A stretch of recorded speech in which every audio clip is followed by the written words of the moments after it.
नमस्कार दोस्तों चलिए आज हम श्री रामचंद्र जी के पूर्वजों का नाम जानते हैं। ठीक है दोस्तों, तो मैं उसको लिख के रखी हूँ दोस्तों, मैं पढ़ के सुनाती हूँ आप लोग को।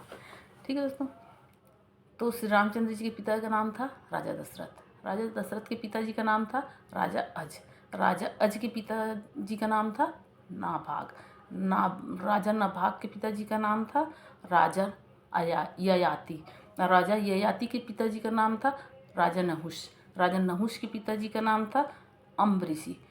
अम्बरीषि के पिताजी का नाम था प्रशुशुक।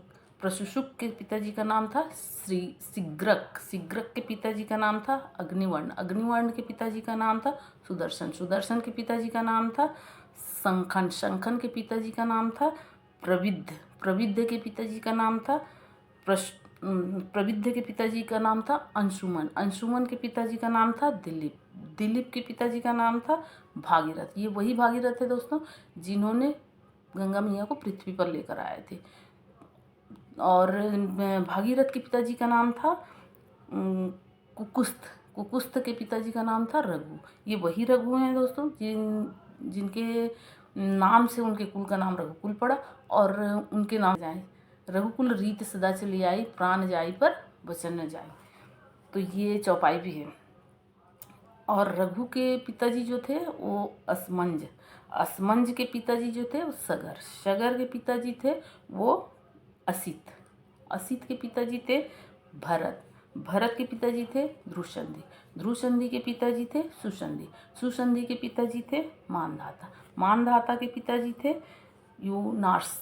यूनास्र के पिताजी थे दुदुम्मार। दुदुम्मार के पिताजी थे त्रिशंकु। त्रिशंकु के पिताजी थे पृथु। पृथु के पिताजी थे अनरण्य। अनरण्य के पिताजी थे बाण। बाण के पिताजी थे विश्वान। विश्वान के पिताजी थे मनु। मनु के पिताजी थे इक्ष्वाकु। इक्ष्वाकु के पिताजी थे कुक्षी। कुक्षी के पिताजी थे विकुक्षी। विकुक्षी के पिताजी थे कश्यप। कश्यप के पिताजी थे मरीचि। मरीचि के पिताजी थे ब्रह्मा।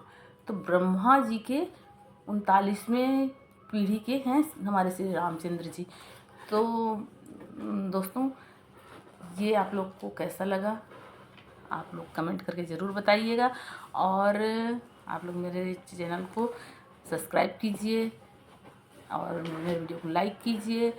और मैं ये चाहूँगी कि आप लोग देखिए, आजकल हम सनातनियों का इतिहास जानना बहुत ज़रूरी है। और इस के द्वारा हम इतिहास को जान रहे हैं। इसको आप लोग अपने दोस्तों तक शेयर कीजिए और अपने बच्चों को भी बताइए। और इसको जहाँ तक हो सके सबको बताइए और सबको शेयर कीजिए ताकि ज़्यादा से ज़्यादा लोग अपने इतिहास को जानें। सनातनियों को इतिहास जानना अति आवश्यक है। ठीक है दोस्तों, नमस्कार।